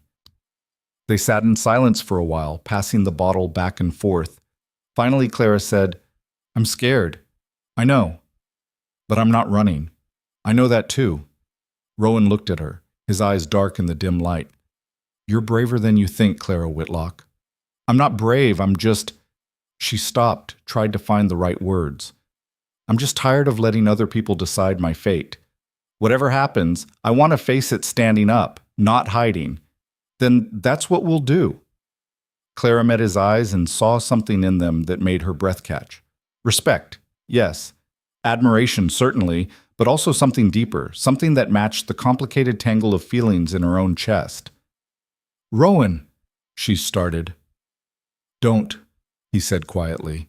"Don't say anything right now. Not when we're both scared and tired and the world might fall apart tomorrow." He was right. Clara knew he was right. But she also knew that tomorrow might not come, or it might come in a way that changed everything. And there were things she needed him to know. "When this is over," she said instead, "when whatever's coming has happened and we're both still standing, we need to talk." Rowan held her gaze. "All right, when it's over, we'll talk." It felt like a promise, like something worth surviving for. Clara stood, moved toward the stairs, then she paused and looked back. "Thank you for everything. Clara, I mean it. Whatever happens, I want you to know that these last few months, being here, working beside you, becoming part of something, it's been the best time of my life, so thank you." She left before he could respond, before she could say any of the other things crowding her throat. But as she climbed the stairs, she heard him whisper her name into the darkness. She fell asleep thinking about that whisper and what it might mean. And she dreamed of fire. The dream turned out to be prophetic. Clara woke to the smell of smoke 3 nights later. For a confused moment, she thought she was still dreaming. Then her eyes snapped open and she saw the orange glow flickering against her window. Fire. She was out of bed and running before conscious thought caught up. The hallway was already hazy with smoke. She pounded on Margaret's door as she passed, shouting, then took the stairs 2 at a time. The front room was chaos. Rowan was already there, pulling on his boots, shouting orders. Through the window, Clara could see flames eating at the barn. Not the main barn where they kept the horses, thank God, but the smaller equipment shed beside it. "How bad?" she asked. "Bad enough." Rowan grabbed his coat. "Someone said it. I saw riders heading out when I came downstairs." Carlson. It had to be Carlson. The hands were already forming a bucket line from the well to the burning building. Clara joined them without thinking, grabbing a bucket and passing it down the line. The heat was tremendous, even from 20 feet away. Sparks flew up into the night sky like angry stars. "It's spreading," someone shouted. Clara looked and saw with horror that he was right. The flames had jumped to the main barn. If they didn't stop it there, the whole ranch would go up. Rowan was everywhere at once, directing the bucket line, organizing men to wet down the other buildings, pulling equipment out of harm's way. His face was smudged with soot, and his eyes were wild, but his voice never wavered. "Frank, get the horses out. Sam, Jack, start moving the cattle away from the corrals. Clara." "I'm on the buckets," she said before he could finish. He looked at her for one brief moment, nodded, then turned back to the fire. They fought it for hours. Clara's arms screamed with exhaustion. Her lungs burned with smoke. Her eyes streamed tears from the heat and ash. But she didn't stop. None of them stopped, because stopping meant losing everything. By the time the sky started to lighten with dawn, they'd managed to contain it. The equipment shed was gone, reduced to smoking rubble. The main barn had sustained damage, but the structure was sound. Most importantly, they'd saved the horses and the cattle and the house. Clara collapsed on the ground, coughing, her hands blistered and raw. Around her, the hands did the same. They'd won. Barely, but they'd won. Rowan walked through the smoking ruins, his face grim. When he came back, he was holding something, a piece of cloth, dark and distinctive. "Carlson's men," he said. "One of them dropped this." He held up the cloth, and Clara saw it was a bandana with a pattern she'd seen before on one of the men who'd ridden with Carlson. "So it was him," Clara said. Her voice was hoarse from smoke. "It was him." Rowan's jaw was set. "This is my fault. I should have seen it coming. Should have posted guards closer to the buildings." "You can't watch everywhere at once," Frank said, limping over. He had a nasty burn on his forearm that Margaret was already fussing over. They were organized, professional. They knew exactly what they were doing. "Professionals would have done more damage," Rowan said. "This was meant to scare us, to show us he can reach us anytime he wants." Clara felt cold despite the lingering heat from the fire. "What do we do?" "We rebuild, we prepare better, and we wait for his next move." Rowan looked at each of them in turn. "But I want you all to know, if anyone wants to leave, I understand. This isn't your fight." The hands exchanged glances. Then Frank said, "With respect, boss, that's horse shit. We've all been here for years. This is our home too, and if some son of a bitch thinks he can burn us out, he's got another thing coming." Murmurs of agreement from the others. Clara felt something warm unfurl in her chest despite everything. These men, rough and taciturn as they were choosing to stay, choosing to fight. "All right then," Rowan said. "Let's get cleaned up and see what we can salvage." The damage inventory was grim. They'd lost most of their tools, spare tack, and winter supplies that had been stored in the equipment shed. The barn repairs would take weeks and money they didn't have to spare. But they were alive, the livestock was safe, and the house still stood. Could have been so much worse. Clara spent the morning helping Margaret tend to burns and scrapes and smoke inhalation. Her own hands were blistered badly enough that Margaret insisted on wrapping them. "You did good work out there," Margaret said as she tied off the bandages. "Lot of women would have run inside and hid." "I'm not a lot of women." "No." Margaret's smile was tired but genuine. "You're certainly not." Rowan found Clara in the afternoon. She was sitting on the porch, staring out at the valley without really seeing it. "How are the hands?" he asked. "Tired, sore, but they'll live." Clara looked up at him. "What about you?" "Same." He sat down beside her, close enough that their shoulders almost touched. "I need to go into town tomorrow, file a complaint with the sheriff, even though we both know it won't do any good. Get supplies for the repairs." "I'll come with you." "No." The flatness of his refusal stung. "Why not?" "Because Carlson will be expecting that. If he can't get to you here, he'll try when you're exposed in town." Rowan's voice was tight. "I can't protect you out there, Clara. Not like I can here." "I don't need you to protect me." "The hell you don't." He turned to face her fully.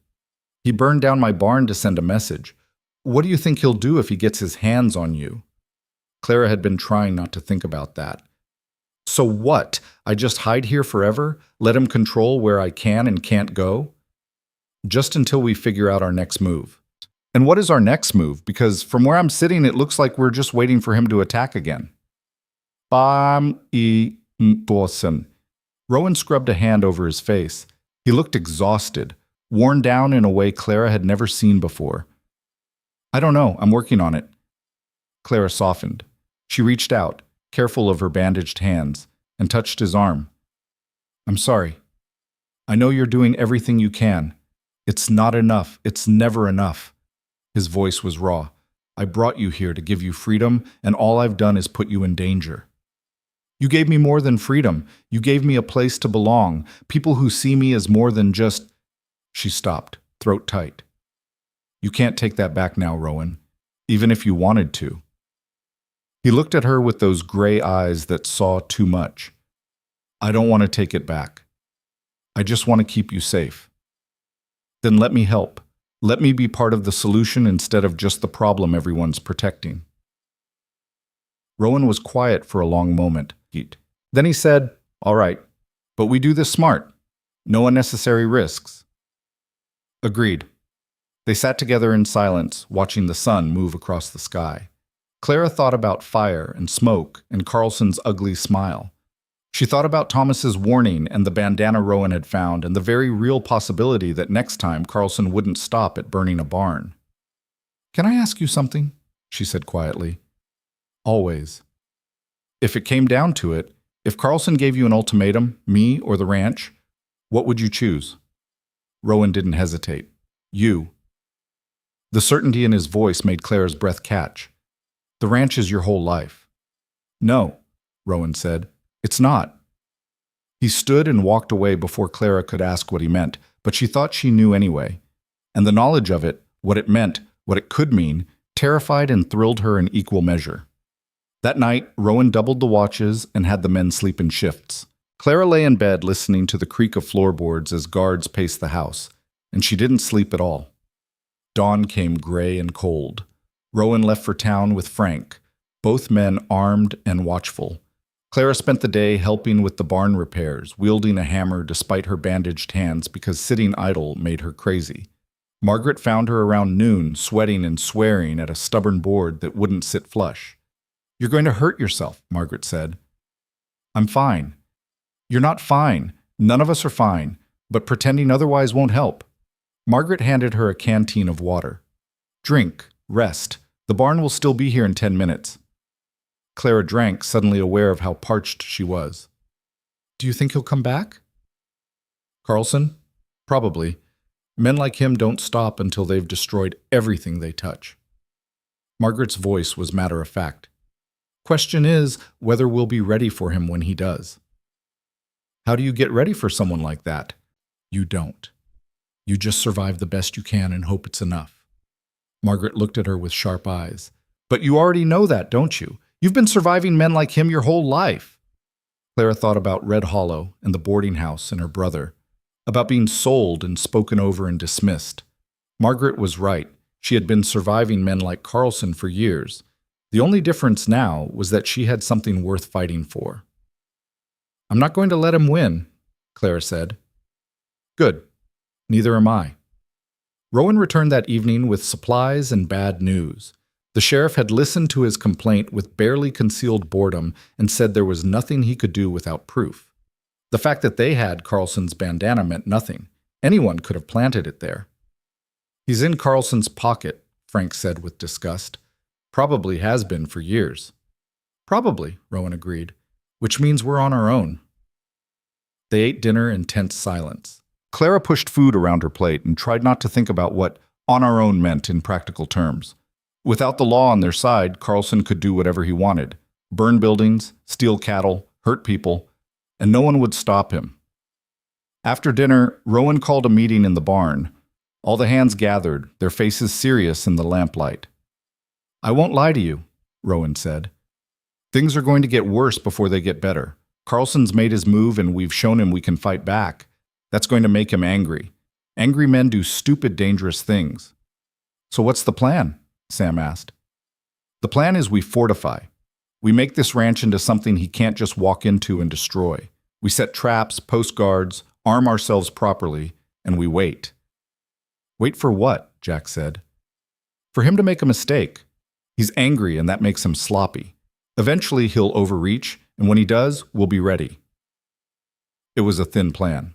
Clara could see on the faces around her that everyone knew it, but it was all they had. "I'm also offering anyone who wants to leave a fair severance," Rowan continued. "No hard feelings. This isn't what you signed up for." No one moved. No one spoke. Then Frank said, "You done with the speech, boss? Because some of us have work to do." A ripple of laughter broke the tension. Rowan's mouth quirked in something almost like a smile. "Yeah, I'm done. Get back to work." The meeting dispersed. Clara hung back, helping to blow out the lamps. When everyone else had gone, Rowan turned to her. "You should have been in the house with Margaret. I'm part of this ranch. I belong at these meetings." "You belong wherever you're safest." Safe and useless, you mean? Clara crossed her arms. I'm not hiding anymore, Rowan. I told you that. And I told you we'd be smart about this. Then be smart. Use me. I can shoot now. Margaret taught me. I can keep watch. You can get hurt. His voice rose. Or worse. And I can't.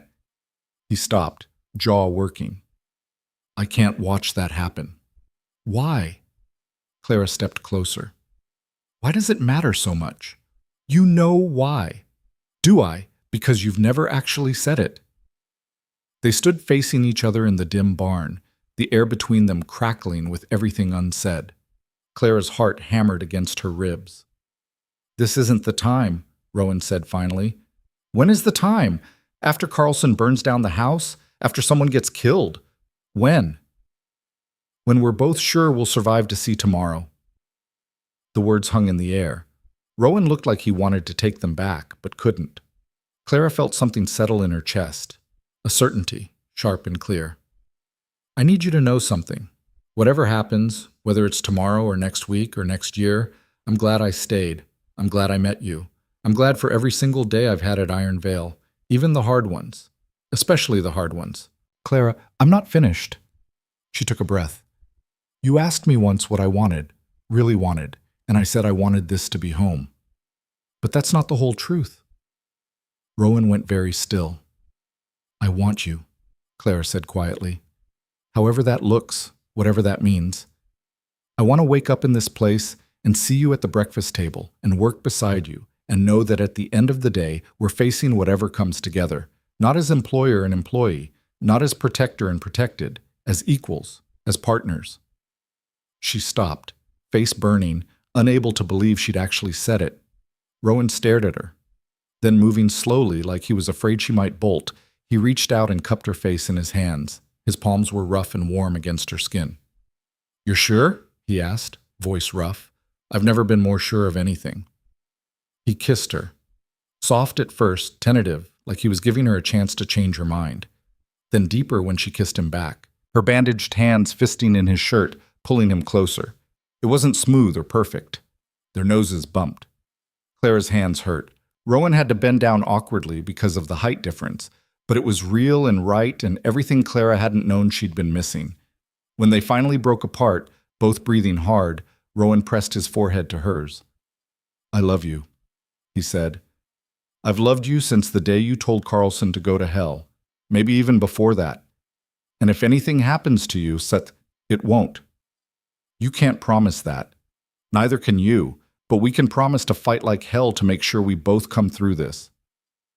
Clara pulled back enough to meet his eyes. Together, like you keep saying. Rowan smiled, a real smile, the first one she'd seen in days. Together. They stayed in the barn for a while longer, talking in low voices about everything and nothing, making plans for a future that might not come, but that they were going to fight for anyway. When they finally walked back to the house, Clara felt lighter than she had in weeks. She also felt terrified, because now she had something to lose that was infinitely more precious than her own safety. The next morning dawned bright and clear. Clara woke early, dressed, and went downstairs to find Rowan already in the kitchen with Margaret. Morning, Clara said. Rowan looked up and something passed between them, a shared understanding, a secret warmth. Margaret glanced between them and her eyebrows rose. Well, she said. About damn time. Clara felt her face heat. I don't know what you... Child, I may be old, but I'm not blind. You two have been circling each other like nervous cats for weeks. Margaret poured coffee with a satisfied smile. I'm happy for you, both of you. Rowan cleared his throat, looking uncomfortable in a way that was almost endearing. Thank you, Margaret. Don't thank me yet. Just don't make me regret keeping my mouth shut all this time about how obvious you were being. The day passed in relative peace. The hands continued working on the barn repairs. Clara helped Margaret preserve vegetables from the garden. Rowan went over the accounts and planned defensive improvements to the ranch. It felt almost normal, almost like they might actually get through this. That illusion shattered 3 days later when a rider came at dawn with news that made Clara's blood run cold. Carlson was coming. Not with 5 men this time, but with 20. And he was bringing the thin man from the first visit, the one who'd wanted to bid on Clara at the auction, and a piece of paper he claimed invalidated the judge's ruling. What kind of paper? Rowan demanded. The writer, a kid from the neighboring ranch who looked terrified, shook his head. Don't know, sir, but Carlson's telling everyone who'll listen that he's got new evidence, that the judge was wrong, that the girl belongs back in Red Hollow for a proper sale. Clara felt the floor tilt. That's impossible. The judge ruled. Doesn't matter what the judge ruled if Carlson's got people believing otherwise. Rowan's face was grim. When are they coming? Today, noon, maybe earlier. They left Red Hollow at first light. Rowan looked at the clock. It was barely past 6. They had maybe 6 hours to prepare. Frank! Rowan shouted. Get everyone up! We've got incoming! The ranch exploded into activity. Every hand armed themselves. Margaret packed medical supplies and food into the cellar. Rowan positioned men at strategic points around the property. And Clara was given a rifle and told to stay in the house. I can fight, she protested. I know you can, but you're what he wants. If he sees you're not here, it might make him think twice. Rowan gripped her shoulders. Please, Clara, for me. Stay inside. Clara wanted to argue, but she saw the fear in his eyes, not for himself, but for her. And she couldn't.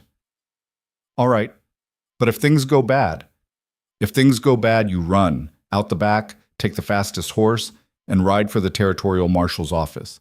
Don't stop. Don't look back. Promise me. Clara swallowed hard. I promise. Rowan kissed her, hard and desperate, then left to join the men outside. Clara positioned herself by a window where she could see the front approach.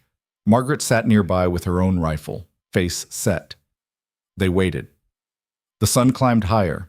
The ranch yard was eerily quiet, all the normal sounds of activity silenced.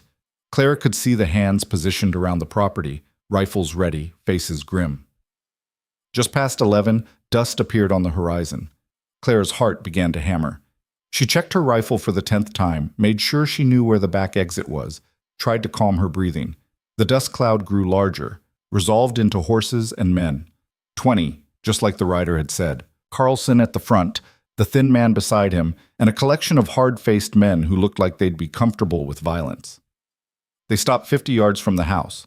Carlson dismounted, holding up a piece of paper. Rowan Hale, he shouted. I've got a territorial writ here, signed by a judge out of Denver. Says the woman you're keeping is wanted for questioning regarding fraud in her original sale. I'm here to take her into custody. Clara's stomach dropped. A territorial writ trumped the local judge's ruling. If it was real, if Carlson had actually gotten a judge to sign it, they were finished. Rowan stepped forward, hand on his gun. Let me see that writ. Come and get it. It was a trap. Clara could see it from here. If Rowan went out there, Carlson's men would surround him, and it would all be over. Bring it here, Rowan said. I'm not walking into your ambush. Carlson smiled. No ambush, Hale. Just the law. Now send the girl out and we can do this civilized. She's not going anywhere. Then I'm coming in to get her, and if anyone gets hurt in the process, that's on you. Carlson's men began to spread out, flanking the house. The ranch hands tensed, fingers on triggers. Clara could feel the violence building, thick as smoke. This was it, the moment Thomas had warned about, the moment everything would either break apart or somehow hold together. Clara made a decision. She stood up, ignoring Margaret's hissed protest, and walked to the front door. Clara, no! Rowan started to turn, but Clara was already stepping out onto the porch, rifle in hand, chin raised. Every eye turned to her. The yard went silent. Clara looked at Carlson, this man who'd burned their barn and threatened their lives and was now trying to drag her back to hell. And she felt rage surge through her so fierce it burned away the fear. You want me? She said, voice carrying across the yard. Here I am. Let's talk about this face to face. Carlson's smile widened. Well now. There she is. He started walking toward the porch. His men followed, weapons drawn but not yet raised. Rowan moved to intercept, but Clara held up a hand. Stay back. Clara, trust me. She met Carlson halfway across the yard, close enough to see the triumph in his eyes. "Smart girl," he said. "Saves everyone a lot of trouble if you just come quiet." Clara looked at the paper in his hand. Even from here, she could tell it was official looking, maybe even real. "Can I see that writ?" "Soon as you put down the rifle." Clara considered, then she handed the rifle to Frank, who'd moved up beside her. "All right, show me." Carlson held out the paper. Clara took it, scanned the text. It was real. A territorial judge she'd never heard of had indeed signed an order for her to appear for questioning regarding the circumstances of her original sale. Her hand shook slightly as she read. This was it. The legal justification Carlson needed to take her, to drag her back to Red Hollow, put her back on that auction block, sell her again to whoever had the money, unless she could find a way out. Clara looked up from the paper and met Carlson's eyes. "This says I'm wanted for questioning, not arrest, not detention, questioning. Semantics. No legal distinction, which means I can answer those questions right here, right now, in front of witnesses." Clara raised her voice so everyone could hear. "You want to know about the circumstances of my sale? Fine, let me tell you. Carlson's smile faltered. "That's not how this works." "Actually, it is." Clara kept her voice steady, even though her heart was trying to beat out of her chest. "The writ says questioning, so question me, right here, right now, in front of all these witnesses." She turned to address the crowd, Carlson's men, the ranch hands, everyone gathered in that dusty yard. "My name is Clara Whitlock. 3 months ago, my brother sold me at a public auction in Red Hollow to pay off a gambling debt. The auction was run by a man named Mackey. It was legal under territorial law. Rowan Hale purchased me for $600. The thin man beside Carlson spoke up. "That's fraud right there. Can't sell a person." "Yes, you can." Clara cut him off. "Indentured servitude is legal in this territory. Has been for years. You don't like it, take it up with the territorial legislature. But it's legal." She looked back at Carlson. "What happened after the sale is the important part. Rowan Hale brought me here to Iron Vale Ranch, and the first thing he did, the very first thing, was tear up the bill of sale. He gave me a choice. I could stay and work for fair wages, or I could take money and leave. My choice. My decision." "He's forcing you to say that," Carlson said. "Is he forcing me to say this?" Clara's voice rose. "That you came here with threats and lies? That you burned down the barn just to send a message? That you paid my worthless brother to sign a false affidavit claiming I was held against my will?" She took a step toward him. "You want to question the circumstances of my sale? Fine. Question why you're so obsessed with taking me away from the one place I've ever been treated like a human being." Carlson's face was going red. "Watch your mouth, girl. I'm not a girl. I'm a woman. A free woman, and I'm not going anywhere with you. The writ says questioning. I've answered your questions. We're done here." Clara turned to walk back to the house. She'd made it 3 steps when Carlson grabbed her arm, spinning her around. "You're not done until I say you're done." Everything happened fast after that. Rowan moved, hand going to his gun. Carlson's men raised their weapons. The ranch hands did the same. Suddenly there were 20 guns pointed in various directions, and one wrong move would turn the yard into a bloodbath. "Let her go." Rowan's voice was deadly quiet. "Make me," Carlson said, tightening his grip on Clara's arm hard enough to bruise. Clara looked at Carlson's hand on her arm. At this man who thought he could just take whatever he wanted because he had money and guns and men who were willing to hurt people on his orders. And something inside her, something that had been building since the auction, since Red Hollow, since every moment of her life when someone had told her she didn't matter, finally snapped. She drove her knee up into Carlson's groin as hard as she could. He went down like a felled tree, releasing her arm, wheezing. His men surged forward. The ranch hands cocked their rifles. The thin man reached for Clara, and Frank put a gun to his head. "Don't," Frank said conversationally. "I'd hate to make a mess." Everything froze. 20 men with guns, all waiting to see who would shoot first. Into that frozen moment, Clara stepped forward. She looked down at Carlson, who was still on his knees in the dirt, gasping. "I want everyone here to witness this," she said loudly. "I am Clara Whitlock. I came to Ironvale Ranch of my own free will. I have stayed of my own free will. I am employed here with fair wages that I can prove through documentation. I am free to leave at any time, and I choose to stay." She paused, then added, "And I have one more thing to say." Clara turned to look at Rowan. He stood 10 feet away, gun still drawn, eyes locked on her. The fear in his face, not for himself, but for her, made her chest ache.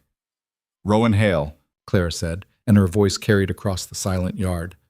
"I love you, not because you saved me, not because I owe you anything, but because you showed me what it means to be respected, to be valued, to have a choice in my own life." She saw his eyes widen, saw him start to speak, but she wasn't finished. "And I'm choosing you, right here, right now, in front of all these people. I'm choosing to spend my life with you if you'll have me, not as property, not as an employee, as your partner, your equal, your wife, if that's something you want too." The silence that followed was absolute. Clara stood there in the dust and morning sun, her heart hammering, having just proposed marriage to a man in front of 20 armed witnesses and the person who wanted to destroy them both. Rowan holstered his gun. He crossed the space between them in 4 long strides, and then he was there, hands cupping her face, looking at her like she was the only thing in the world that mattered. "Yes," he said. "Yes to all of it." He kissed her, right there in front of everyone. A kiss that was a promise and a declaration and a middle finger to anyone who thought they could tear them apart. When they broke apart, Clara was breathless and grinning, and Rowan was smiling that rare, genuine smile that transformed his whole face. "Well," Margaret said from the porch, and Clara could hear the satisfaction in her voice, "I guess we're having a wedding." Carlson had managed to get to his feet. His face was purple with rage and humiliation. "This doesn't change anything. The writ is for questioning, which has been completed." Rowan turned to face him, keeping Clara tucked against his side. "And I've got a yard full of witnesses who just heard Clara state, clearly and publicly, that she's here by choice, that she's employed legally, and that she just agreed to marry me. Marriage means she's no longer Clara Whitlock. She'll be Clara Hale, which means any claims against Clara Whitlock become null and void." Rowan's smile was sharp. "You want to challenge that, you're welcome to try, but it's going to cost you a lot of money, and you're going to lose." Clara could see Carlson doing the math, see him realizing that he'd been outmaneuvered, that he'd come here with 20 men and a legal writ and somehow lost anyway. "This isn't over," Carlson said, but his voice lacked conviction. "Yes," Rowan said quietly, "it is. You've lost, Carlson. Accept it and move on before you lose more than just your pride." For a long moment, Clara thought Carlson might do something stupid, might order his men to attack despite the fact that it would end badly for everyone. She felt Rowan tense beside her, ready to move if needed. Then the thin man spoke up. "Boss, maybe we should—" "Shut up!" Carlson glared at Clara with pure hatred. "You think you've won, but all you've done is tie yourself to a sinking ship. This ranch won't last the year, and when it goes under, you'll go with it." "That's my choice to make," Clara said. "Not yours. Never yours." Carlson spat in the dirt, then turned and stalked back to his horse. His men followed, some of them looking relieved to be leaving. They mounted up and rode out without another word. The ranch hands stayed tense and ready until Carlson's group disappeared over the rise. Then, slowly, the guns were lowered. The tension broke. Frank was the first to speak. "Well, that was something." Then Sam started laughing, and Jack, and suddenly the whole yard was filled with the sound of relief and victory, and men who'd just stared down violence and won. Margaret came down from the porch and pulled Clara into a hug. "That was either the bravest or the stupidest thing I've ever seen. I haven't decided which."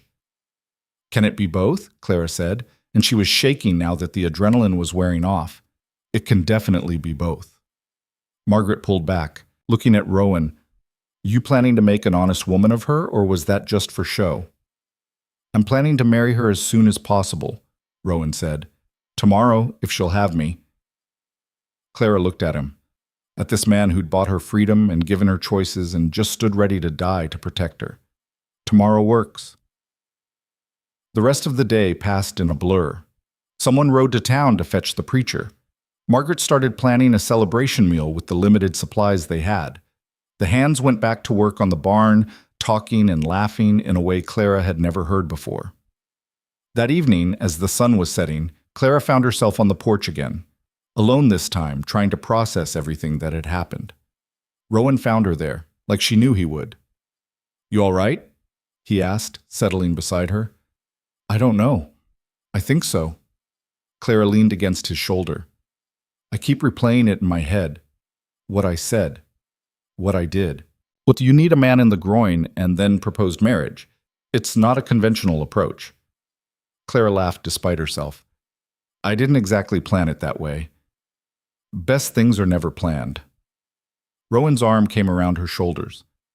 "You meant it? What you said about marrying me?" "Every word. Did you mean it when you said yes?" "Every syllable." They sat in comfortable silence for a while, watching the sky turn from orange to purple to deep blue. "Can I ask you something?" Clara said. "Anything." "When you bought me at that auction, did you have any idea it would lead to this?" Rowan was quiet for a moment. "No, I just saw a woman who needed help and figured I could provide it. Didn't think past that." He paused. "But somewhere along the way, between you fighting with the chickens and standing up to Carlson and just being you, I stopped seeing you as someone who needed saving and started seeing you as someone I couldn't imagine my life without." Clara felt tears prick her eyes. "I spent my whole life being told I wasn't worth anything, that the only value I had was what someone else decided to give me. And then you came along and you saw me differently, like I mattered, like my choices mattered. They do matter. You matter." Rowan turned to face her. "Clara, you're the strongest person I've ever met. You've had every reason to give up, to let the world break you, and instead you fought back. You claimed your own life. That's not something I gave you. That's something you did yourself. I couldn't have done it without you. Maybe, but I couldn't have stood up to Carlson all these years without you either. You gave me something worth fighting for beyond just land and cattle. You gave me—" He stopped, searching for words. "You gave me a reason to build something instead of just defend something." Clara understood what he meant. She'd spent her life surviving, and he'd spent his defending. But together, they could do more than just hold on. They could build. They could create something new. "Tomorrow," she said, "we start fresh." "Tomorrow," Rowan agreed. The next day dawned clear and bright. The preacher arrived mid-morning, a weathered man named Daniels who'd married half the couples in the territory. He took one look at Clara and Rowan and smiled. "Heard you two had quite the excitement yesterday," he said. "You could say that," Rowan replied. "Well, nothing like a little danger to clarify what matters. Shall we proceed?" They gathered in the front yard, Clara and Rowan, Margaret, and all the ranch hands, even a few neighbors who'd heard the news and ridden over. There was no fancy dress, no flowers, no music, just two people standing in the dirt making promises to each other. The preacher kept it simple. "Do you, Rowan Hale, take this woman to be your lawfully wedded wife?" "I do." "And do you, Clara Whitlock, take this man to be your lawfully wedded husband?" Clara looked at Rowan and thought about the auction block, about $600 and a torn-up bill of sale, and the choice he'd given her when no one else would. She thought about chickens and fire and Carlson's face when she'd need him in the groin. She thought about every hard moment and every small victory that had led her to this exact spot. "I do," she said. "Then by the power vested in me by the territory, I pronounce you husband and wife. You may kiss your bride." Rowan kissed her gently, reverently, and the small crowd cheered. Frank fired his gun in the air, which made the horses spook and Margaret scold him, and Clara laughed so hard she had to lean against Rowan to stay upright. Margaret had somehow managed to put together a feast: roasted chicken, fresh bread, vegetables from the garden, even a cake that was lopsided but delicious. They ate at a long table set up in the yard, and the hands told stories and made toasts and generally acted like this was the best celebration they'd ever attended. As the sun set and the food disappeared and someone brought out a fiddle, Clara found herself dancing with her new husband under a sky full of stars. "Happy?" Rowan asked. Clara thought about happiness and what it meant and whether she'd ever really felt it before this moment. Yes, terrified, exhausted, still half expecting Carlson to come back with an army, but yes, happy. Good, because I have something for you. He led her to the barn, to a stall she hadn't noticed before. Inside was a horse, a beautiful chestnut mare with a white blaze on her forehead. "She's yours," Rowan said. "Bought her last week before everything went crazy. Figured if you were going to stay here, you should have a proper horse." Clara stared at the mare, throat tight. "Rowan, her name's Liberty," seemed appropriate. Clara laughed and cried at the same time. "Liberty, that's perfect." She went into the stall and ran her hands over the mare's neck. Liberty nickered softly and nuzzled Clara's shoulder. It was such a simple thing, a horse, a gift, but it represented everything: freedom, choice, a future she got to decide for herself. "Thank you," she said, "for this, for all of it." Rowan came up behind her, wrapped his arms around her waist. "Thank you for choosing me, for choosing this place, for being brave enough to stand up and claim your own life." They stood like that for a while, in the quiet barn with the sounds of celebration drifting in from outside. Then Clara turned in his arms and kissed him, deep and sure, a kiss that was a beginning rather than an ending. Later, much later, after the party had wound down and the guests had left and Margaret had retired to her room with a knowing smile, Clara and Rowan lay in his bed, their bed now, and talked about the future. "We need to finish the barn repairs," Rowan said. "And I want to expand the herd next spring, maybe buy some of the Morrison land if they're still willing to sell." "I want to start a proper garden," Claire said. "Big enough to sell vegetables in town, and maybe teach Margaret's niece to read. She mentioned the girl's been asking. We could build a school, small one, for the ranch kids and any neighbors who want to send their children." Clara smiled in the darkness. "A school, I like that." They made plans until exhaustion claimed them both. Clara fell asleep with her head on Rowan's chest, listening to his heartbeat, feeling safe in a way she'd never felt before. The next weeks and months unfolded with work and purpose. They rebuilt the barn better than before. The garden flourished under Clara's care. Word spread about what had happened with Carlson, and slowly the ranch gained a reputation as a place that stood up for what was right. Carlson himself disappeared from the territory. Some said he'd gone back east. Others claimed he'd been run out of Red Hollow after the story of his failed attempt to take. Clara went public. Clara didn't care where he went as long as he stayed gone. Thomas showed up once more 6 months after the wedding. He looked better, healthier, less haunted. He'd found work in Colorado, he said, was trying to make something of himself.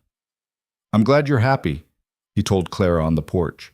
"You deserve it, more than anyone." Clara studied her brother, this man who'd betrayed her and then tried to save her.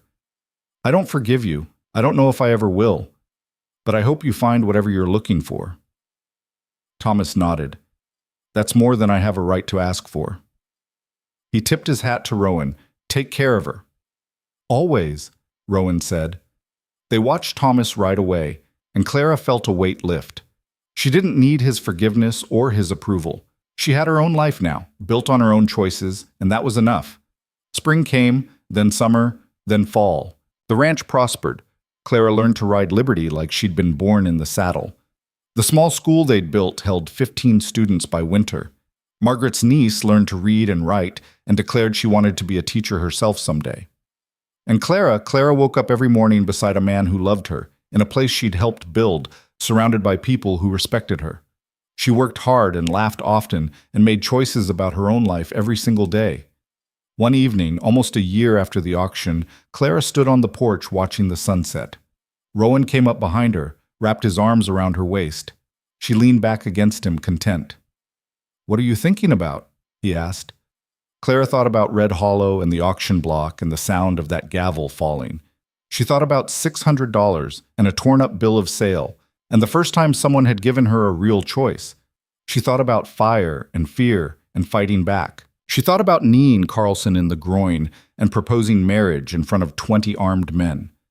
She thought about every hard moment and every victory and every choice that had led her here, to this porch, to this man, to this life. I'm thinking, she said finally, that I used to believe my worth was whatever someone else decided it was, that I was just something to be bought and sold and used up. And now?